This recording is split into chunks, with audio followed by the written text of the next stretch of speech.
Welcome back, listeners. We are back with a brand new episode of Agents of Mace. If you were with us last week, we were talking about the episode of X-Men 97 that basically broke the internet. This thing went viral so fast, and we realized really quick why, because the end was very heartbreaking. I mean, we were left with losing not one, but two of our favorite X-Men. And now we're at this point of like, what's going to happen with this series? Like, where are we going with this? Well, today we're back talking about episode 6, hopefully to find out where episode 5 is leading us, because that was such a major episode and we can't wait to get in and talk about it. So, welcome back. My name is Luke. I'm Drew. I'm Elisa. We're the agents, and this is Agents of Mace.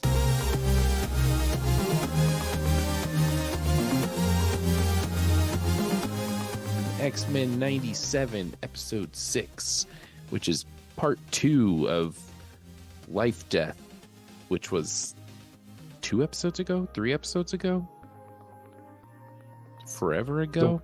A while ago. A while ago. It's interesting that they split these up with an episode like episode 5, which was nonstop stuff happening, and then they hit us with part 2 of this story, where, not to diminish the return of Xavier or Storm's struggle, but boy, oh boy, was this episode boring compared to the last one. So we'll get into it. But first thoughts. Yeah, I probably should have rewatched this episode because the whole Xavier thing, I couldn't quite remember if it was this episode or the next one. Because yeah, it was like a lot of stuff crossing over again, which is what they tend to enjoy doing. Um, I think the most that I remember from this episode that kind of stuck with me is just a lot of the animation style, more so on the Storm side of things. It reminded me a lot of like the anime film Akira. It's a lot of kind of like this self-discovery of like trying to find, her mutant abilities back again and become basically just transforms into like this Omega level mutant. Um, so I think there's aspects of that that I really enjoyed, but the whole like Xavier stuff, I was so confused on. I was struggling to keep up with like how all this was happening, and this is one of those another scenario of like we needed more build up to this and the explanation, because it's just like so much stuff being crammed into one episode. And um again, it's like they're fun, but they're getting confusing. How about you, Lisa? This episode, in a weird indirect way, reminded me of my favorite episode of The Office, which is the injury. But if you've ever watched The Office through, you know that the injury comes right after Booze Cruise, and Booze Cruise ended with a really big cliffhanger, which is Jim tells Michael he's in love with Pam, and then it goes to a totally unrelated episode. That again is my very favorite one, so it's no shade on the injury. But people who watch it straight through are like, what? I'm sorry. Can we please return to Mm-hmm. I feel like it's Yep. kind of a big deal. And so I don't have a beef with anything that is in this episode.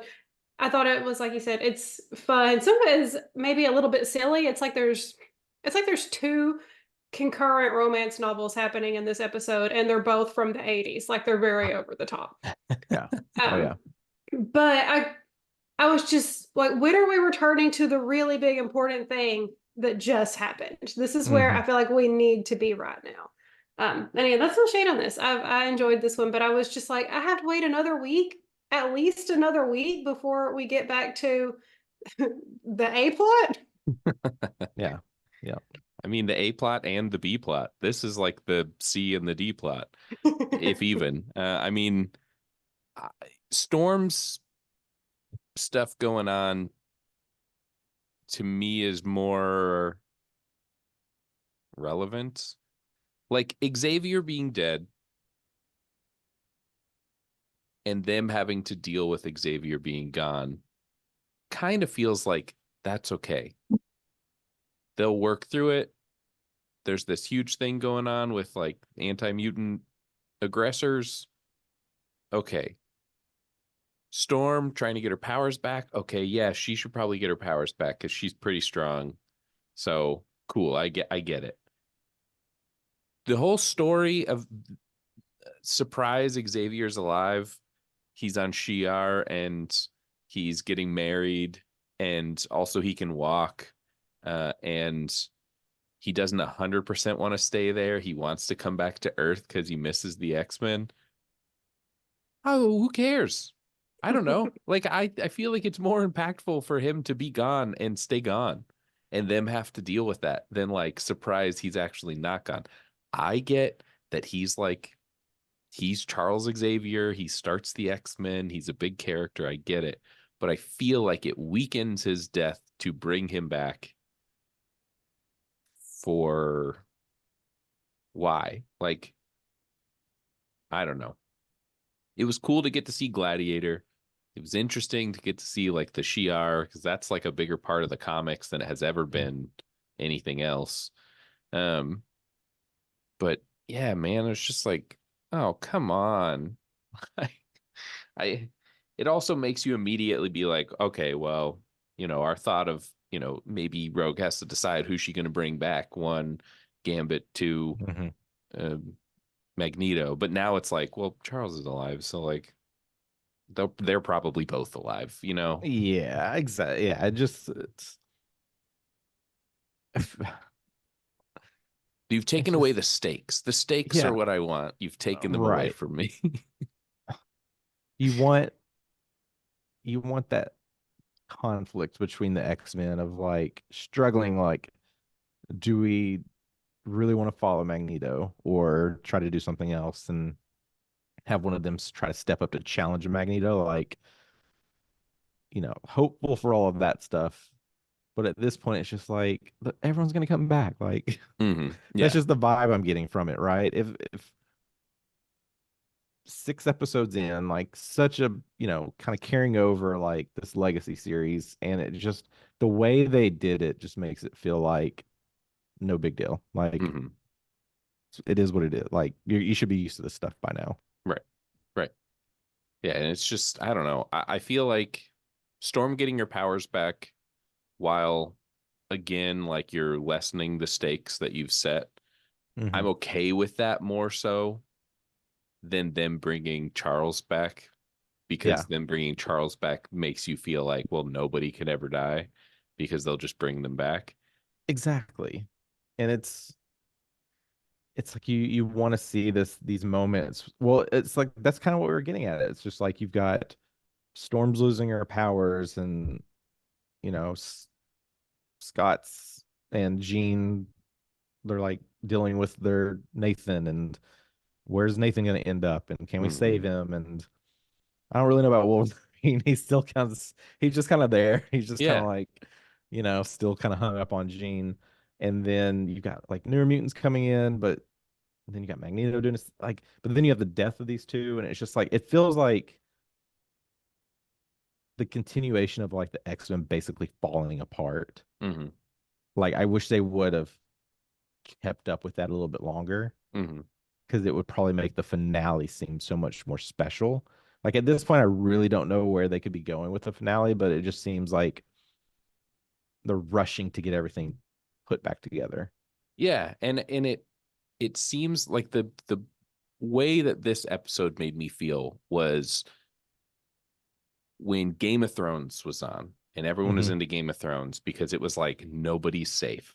They could Yeah. kill off characters whenever they want. And then they killed off Jon Snow and everybody Mhm. freaked out. And then they were like, oh, just kidding. He's alive. And it's like, no, that's the Yeah. show. The show is, You can't be attached to if anyone. I fall in love with a character, I have to know that you might take them away from me. And Hmm. while it sucks, you know, that's how the cookie crumbles. But this seems like, yeah, okay, if the last episode they brought these characters back, fine. Is it great? No. Would I accept it a little more? Yes. But to your point, it feels like somebody wrote that the X-Men fall apart, and then somebody else came in and was like, no, no, no, we need a happy ending for everybody, so we need to get the X-Men back together before the last episode. That may have literally happened because I do know the showrunner who pitched this season is no longer the showrunner. He left the show over like creative differences. And so it could be that he did like have something plotted out that was maybe darker or more final, but then Disney or somebody was like, we can't be this dark. This is still going on Disney Plus. Yeah. So like we'll give you halfway what you wanted. We'll take them all away and then we'll give them No. back immediately. No, we need to go back to how things were. We need like 30 episodes that's gonna land on the cliffhanger that you talk about all summer long. Right. Yeah. Just reflecting back on like Lost and shows like that where they just end and you're just like, what just happened? Like Right. now we gotta wait like 6 months a year. I can't remember how long they spaced those seasons out, but yeah. But I feel like if the finale of this is like half the X-Men get wiped out, I'm not going to be like, oh, that's crazy. Like, what's going to happen next? All I'm going to think is, oh, well, in the first episode of next season, they're going to revive them all somehow. All right. Maybe that's what Deadpool and Wolverine's all about. Just reviving everyone that was killed, but now they're Disney. Yeah. So basically, Xavier's story takes up most of this this whole episode. The short of it is he's gonna get married to the queen and he's gonna become the ruler, and he wants to partner the Shi'ar with Earthlings. Then there's Deathbird, who's a Shi'ar, who's like, no, that's insane.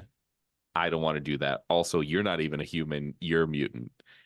And for some reason, Gladiator's there. I'm still not like 100% sure why he's there because I don't think he's Shi'ar. But whatever. And you know, if for those of you who don't know who Gladiator is, he's essentially Marvel Superman.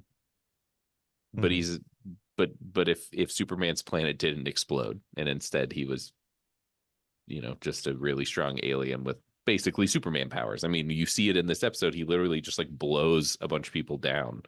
Yeah.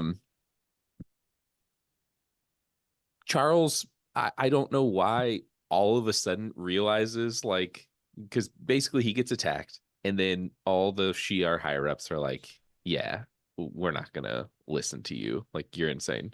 And then he realizes, oh, that's right, I have telepathic abilities, which just seems weird that like he would have forgotten that.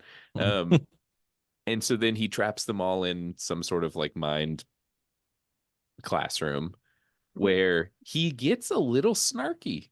He gets a little full of himself that he's the teacher. And at one point, I think Gladiator says something and he's like, raise your hand if you have a question. And I was like, what is happening right now?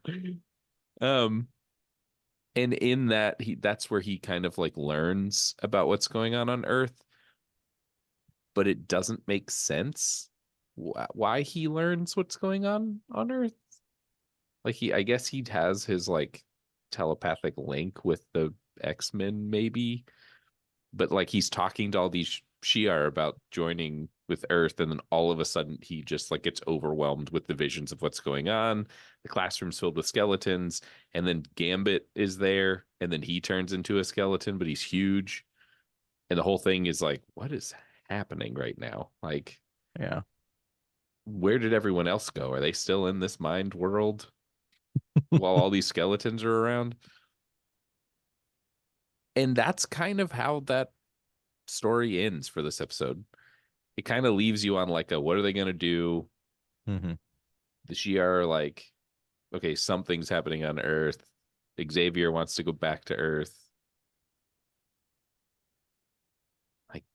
maybe they're gonna help, maybe not.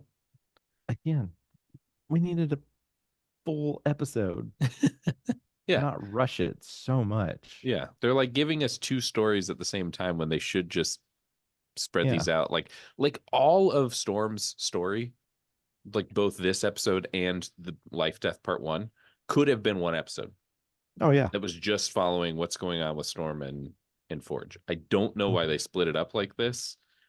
Maybe they were like, we don't have enough time for 9 episodes, so we only have 8 episodes, so you have to really crunch these together. Mm-hmm. I don't know, but it just, and then to break it up with such a big episode, like when Storm's episode started, I was like, that's right, what's going on here? What are they doing? This has to be those creative differences. Yeah. Yeah. That's what all this has to lead up to. Yeah. Well, It's just like, I don't know. It's like we just started to process the fact that not only is Professor X alive, but that he's found a girlfriend all this time and he's been in space. I mean, Mhm. almost It's a like, wife. whoa, yeah, like, whoa, Yeah, whoa, whoa, yeah. whoa. And then it's over and he's got everybody in a brain classroom and he's having some sort of meltdown. Yeah, it did feel a little bit rushed, but maybe we got everything that we need to know going forward. Look, we might want to know more, but like there's no time. We've got Mm. 4 episodes left after this, and 3 of them are the finale. So So one We're episode. we're speed running this whole Xavier is alive thing. Yeah. Yeah, and they truly are. But to get into the, I think for me at least, the more interesting of these two stories, let's talk about what's going on with Storm. The Xavier thing, fine, he's back, whatever.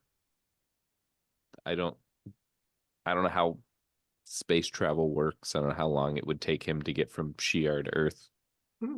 Maybe 3 episodes, and then he's there. I don't know. But Storm and Forge are dealing with the fact that they were attacked by this demon monster. The last episode, Forge was injured, and weirdly enough, he's like, yeah, I know exactly what will heal it. It's this mushroom, and it's in this cave, and it's a small space, and you have to get it. Mm-hmm. And Storm's like, oh, great. She goes into the small space to get these mushrooms. She's met with this demon again, who basically like is trying to convince her that it's not worth it to get her powers back, which is interesting, because if this thing started telling you, hey, it's not worth it to try to get your powers back, immediately I would think, oh, so I can get my powers back. Like, it feels like this isn't what the demon wanted to happen. Mm-hmm. Is basically tell her like, hey, you could get your powers back, but why would you? The stress that they put on the time limit for Forge is interesting. That like this wound is killing him, and like he needs these mushrooms quickly, otherwise he'll die. And when Storm is met with this demon and she, basically like fights back against it, her powers return out of nowhere. She takes what can only be like 15 minutes, maybe 20 minutes in real time to just fly around and play with her powers before she returns and is like, hey, I got the mushrooms. And all I could think is like, man, what if she just got back and he was dead? And Forge is just like, yeah, I mean, I had like 5 minutes. Why did you fly around and, hang out next to a horse and make a tornado to stare at your shadow in it? Like, I don't know. Especially since they're supposed to be in love. And so, but she just needs a minute with her powers that she, up until a few weeks ago, had her entire life. Right. Like, I get her losing them and like the struggle she went through and not having them and not being able to like feel nature and stuff like that, right? Like that was her whole thing about it. But to get them and act like she hasn't had them for years or ever. doesn't make sense. Yeah, it's like And you know what you can do. yeah, and you feel like moments like these usually come with like a give and take, right? Hmm. Like not just this, like you said, like, oh, you can get your powers back, but it's like you can get your powers back, but in order to do that, you have to sacrifice something. Hmm. Because that's typically what you see in most like superhero type films. So that's almost what I was expecting in this, of like putting her in a position of like what's more important, Yeah, or and trying this to figure out like how can I get both, you know? it's an Mhm. interesting way to think about it because it does feel like we've talked about this with this show. Like, is this show for kids or is this show for adults? Hmm. Most of the show is for adults. But then there are moments like this where it seems like if it were for adults, then she would have like a monkey's paw situation or like have Yeah, to pick and choose like either I save Forge or I get my powers back. right. If it was for kids, it would be like all you have to do is believe in yourself and you'll get your powers back. And so the whole episode is for adults. Yeah. There's like this crazy thing going on with Xavier in space, and he's learning about everyone dying and all this stuff. And then we come to this story, and it's like Forge is literally dying, and she's facing these like this literal demon like within herself about, should she even get her powers back? Hmm. And then all of a sudden there's like a switch that gets flipped and it's like, oh kid, this part's for kids. And Oh, she's because like, i'm it's a not whole i'm new, not afraid yeah. of death. I am not It's afraid of anything. Yeah. Well, I mean, her whole look transforms. It's this equivalent of like first time Superman puts on his suit. He's gonna Hmm. fly around and do all this stuff. It's yeah. Yeah, it's like this is this It's this is not the show that I've been watching. right. I mean, when they made this episode, did they watch the episode before it? Like this just seems absurd to be so such an easy way for her to get her powers back. She didn't even have to do anything. All she Yeah. had to do was listen to this like owl creature tell her it's not worth it. And then she had to be like, no, it is worth it. And then she got all of her powers back immediately. Hmm. Hmm. I'm wondering if this was originally put as one episode Hmm. and they were kind of I can almost lean like this series originally was probably geared more towards adults and probably was very, very dark. And they're probably like forced to like, you got to cut up these episodes and kind of make it a little bit more kid friendly. Hmm. I feel like that was Yeah, and probably what and happened. and yeah, I mean, yeah, I think Elisa, you mentioned it. Like that definitely seems like what's happening is that the guy who wrote this wrote it one way, and then they were like, no, you can't do Yep. this. And he was like, fine, then I'm out. And then the next person came in and was like, we'll keep like a little bit of this so we don't have to start from scratch. But like, Mm. how can we change this around to be a little more kid friendly? I don't think that it's needed. I Yeah. mean, it worries me seeing some of the like upcoming series and stuff that look really cool. And then I'm afraid that stuff like this is going to happen, where it's like the Skeleton Crew for Star Wars. All I can think is like, man, if this is what I think it is, that story is like a book, like a Hmm. canon Star Wars novel that there's this ship adrift and then they go and search it and it's full of like zombies basically that are some like test gone wrong from the Empire. And it's terrifying and scary and that's what I'm expecting. Mm. And then I think, oh, it's going to be animated. I bet it's going to lean more towards kids. Yeah. But like we adults want to watch stuff on Disney too. I like Disney Right. stuff. I don't have to have my stuff be a message about how I should believe in myself. I'm Yeah. 32, 33. I could believe in myself just fine. I So was like, I stopped believing myself forever ago. Can we move on? And but Next. this also seems like it's too dark for kids because I don't know if y'all freak out as much about small enclosed spaces as I do.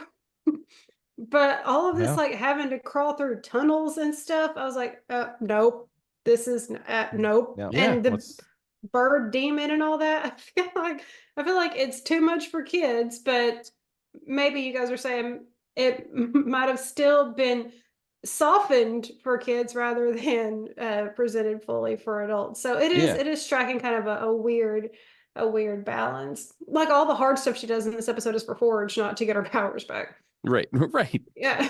And And that's fine, except it does make it feel literally unearned when her powers come back. Unless it's just what Forge did finally worked. It just took a minute.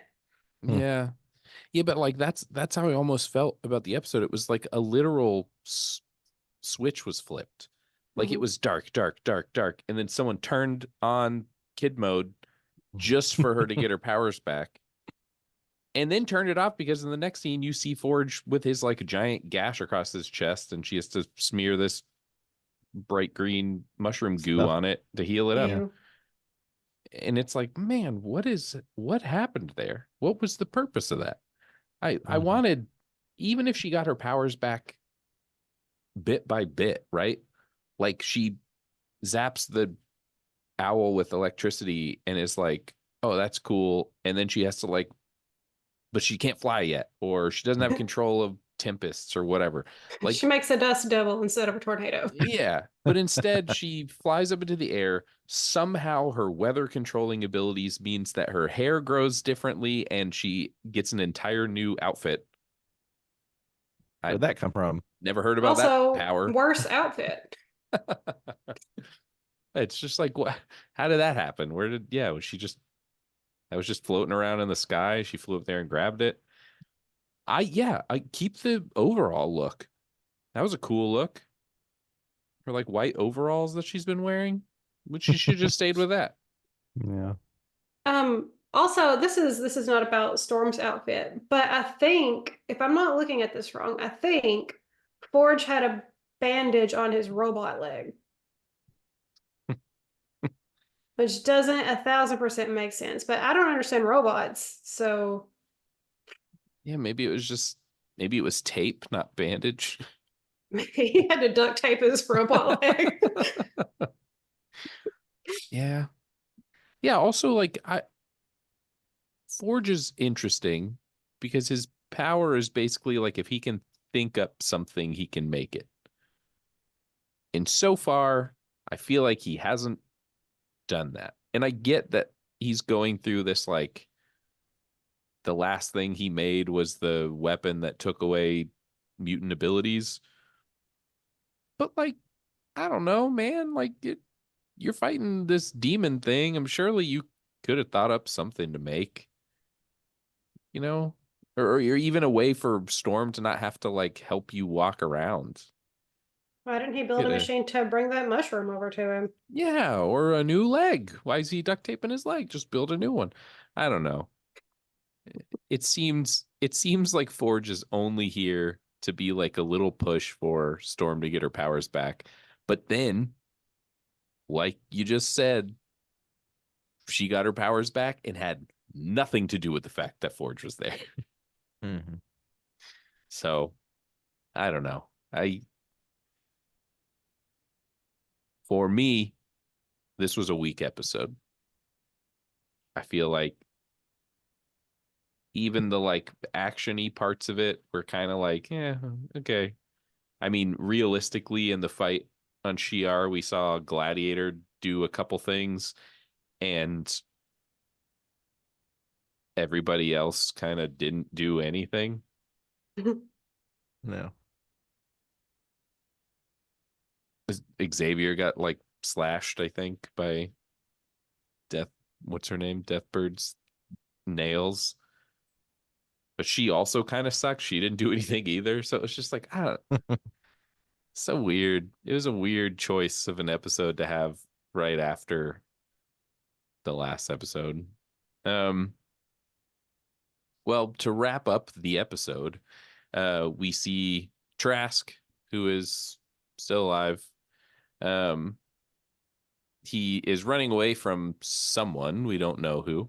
Um, and he's like begging for his life, basically saying like he did what they asked him to do. Um, then he gets zapped in the back. We're not sure who it is. Surprise, surprise, it's Mr. Sinister. And I just don't know what they're doing with him. It's like they show him at the end of episodes occasionally, but like we have no idea what he's up to. We have no idea what he's trying to get. We don't know what his plans are. We don't know. Mhm. He made a clone of Jean, right? Did Jean escape? Like real Jean escape from there? Or like did he let her go? Is this actually another clone? Like there's so many things that could be going on that for a series that's going to wait until the last, I mean, hopefully the last 3 episodes explain what's going on. But if not, for a series that like has this villain in the background, but we don't know what they're doing, it seems like what's the point of having the villain there? You may as well not have him there and then show him at the very end and be like, oh, he was behind it all along, instead of being like, look, he's here. You don't know what he's doing, but he's there. It's like, yeah, cool, but like I don't at this point I don't think I care what he's doing because I have no idea other than like he's trying to control things sort of, but also isn't he a mutant too? So like he's working with Trask to eradicate mutants, but really his whole thing is he wants to like get mutant powers. I don't know. Give us a Sinister episode. Yeah. Or just like match the energy and excitement of episode 5. I mean, you Yeah.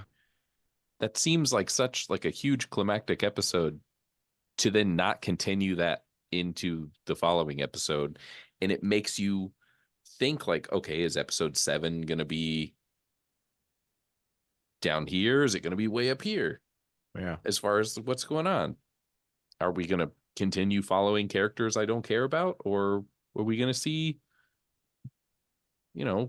what's the aftermath going on Genosha, or what is Hmm. the rest of the X-Men doing back at the mansion? We haven't heard a word from them. They're just there. Right. It's tough when you have an ending like episode 5, and then you get to this one, and now Xavier's basically like, I'm still alive, y'all. Y'all need to come talk to me. And it's like, what do we really need to care about? Like where's all the attention? Mm-hmm. Like, there's too much going on. Yeah, you're spreading the It's story out not only to too many people, but also too many far away places. yeah, Like yeah. so far, we're following 4 storylines of main characters. I'm not counting the Sinister, which would be the 5th. But Hmm. and of those stories, we have people in Genosha, we Hmm. have people at the expansion, we have Storm and Forge out in the middle of the desert somewhere, and we have Xavier on a different planet, galaxy. I don't know. None of them are talking to each other. At this point, at the end of this episode, everyone is aware what happened at Hmm. Genosha, Hmm. but doesn't seem to be making any effort to go there or to check on Yeah. anyone. It's just sort of like, oh, that happened. That's so sad. You would expect someone's gonna step up to be a leader, right? Yeah. Or We just don't see that. if you're bringing people back so that you can bring all the X-Men back together, why didn't this episode end with like everyone converging on Genosha, or converging at the X Mansion and meeting up and being like, what's our next step? It just seems weird to the air quote cliffhanger for this episode is that like everybody knows what happened. Hmm. Cool, I guess. It's hard because I really like this series. I'm super excited that it's here. I still listened to the the only show that I watched. I listened to the intro every single episode. I'm so excited that this is a thing, and this episode was a bummer. Again, for me, I'm not speaking for you guys or any of you listeners, but for me, this episode was just a waste of an episode. You could, if you were just going to give Storm her powers, you could have done that at any time. You didn't have to drag out this whole And thing the last slap death. yeah, exactly. Yeah, that could have ended with her being like, I do believe in myself, and then flying around the desert with horses and stuff. No, I mean, it's tough when you've watched ahead because there's like definitely some moments coming up that would have been cooler to be put in that position Yeah, of like, yeah, yeah. Well, did we miss anything? Did you guys have any notes that we didn't talk about? I mean, generally feel like we've covered it all. I mean, it's there's a lot of like, I think comic Marvel nods throughout this episode. It almost feels like the first half was more meant for that. Mm-hmm. Of like, let's show all these characters that we either have not shown before or try to get more a little comic accurate. Mm-hmm. Um, and then around all that, let's just rush everything to Yeah, get us to the next episode. yeah, yeah. They're.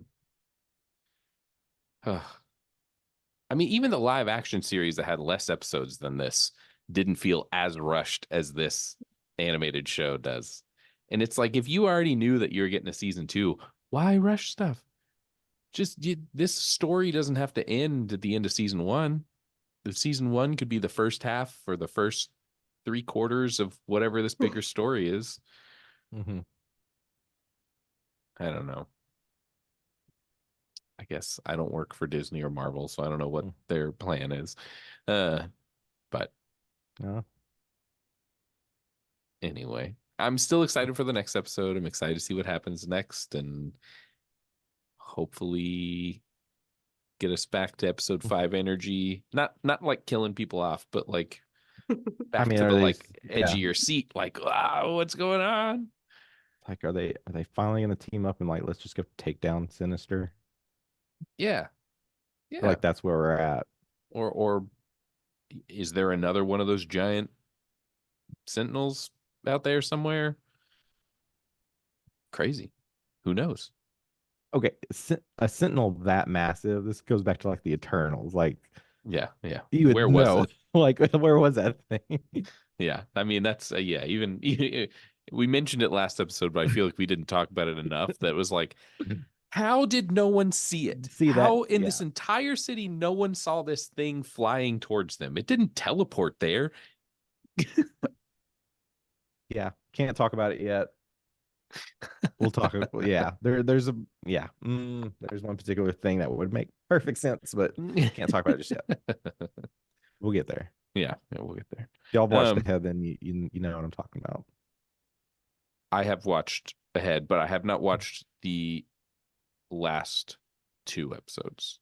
Mm-hmm. I've been Same. trying to save them for an actual reaction. Man, now I gotta wait. I need y'all to catch up. We're almost there. We're almost there. Okay, well, I did not do what I should have done and write down the question for last week, so I do not remember it. I did. Nice. We were supposed to pick shoes because that's there right. were the X-Men 97 shoes. Yes, that is right. So my choice, and this is, maybe surprising to you all. I picked the Gambit shoes over the Wolverine shoes. I feel like I'm a Wolverine guy, but I feel like the Wolverine shoes didn't embody Wolverine. They seemed just like more generic X-Men shoes. But I feel like the Gambit ones were like, if I saw somebody wearing those shoes and didn't know they were Gambit shoes, I would have been like, wow, those shoes kind of look like Gambit. That's cool. So that's my choice. I didn't find the other ones. Like I saw the Wolverine and the Gambit shoes Hmm. for through Reebok. I didn't find any other ones though. Oh yeah, I forgot There's to. like I see like some Xavier Institute theme shoes, but I don't know how accurate those are if they're fan made. Like just like there's a lot of variations of those. Maybe it was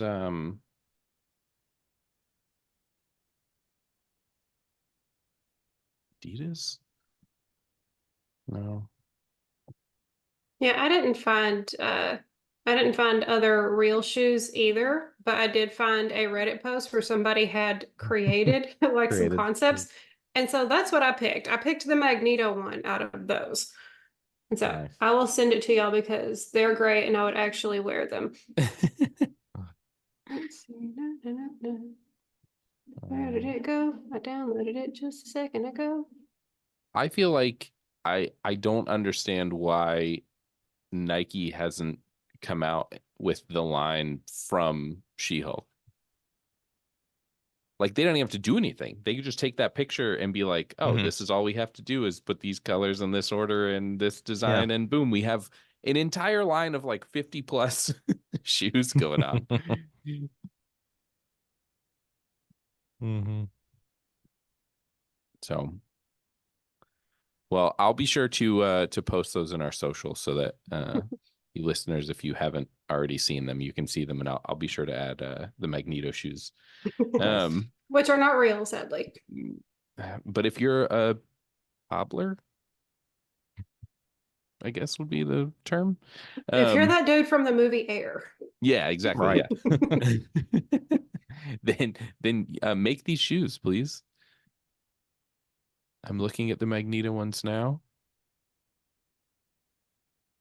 Those are good. Those are pretty solid. I think if you, the only change I would have is maybe like make the outline of the tongue that same white to make it look like a big M. Oh. If you want to get real, Maybe if you look at them like forward ways, it would be that way, but we can't tell because it's in profile. yeah, that's true. Those are pretty cool though. I like those. Hmm. Well, question for this week. I think my question is going to be, do you like Mr. Sinister being the villain, or do you have another villain in mind that you would rather see the X-Men go against? Because I feel like every time I look online for anything about X-Men 97, it devolves into a battle of we're excited Mr. Sinister is the villain, and other people that go, I hate Mr. Sinister is the villain. So that's what I want to know. I want to know like, which side are you on? And if you're on the not for him being the villain side, who would you replace him with? Mm. And before I forget, I'm writing it down right now.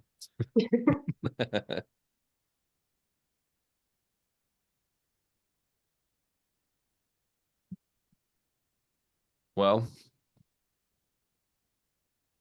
we'll look forward to next episode. Hopefully it'll be more exciting, or at least a storyline that we're interested in. Sorry, anyone out there that was Just- like, I love this story. Figure out where they're gonna go and stick with it. That's what they Yeah. need to do. Yeah, 100%. Well, thank you all for listening this week. Be sure to check in next week as we continue our watch through of X-Men 97, and we'll see you all next time. Bye.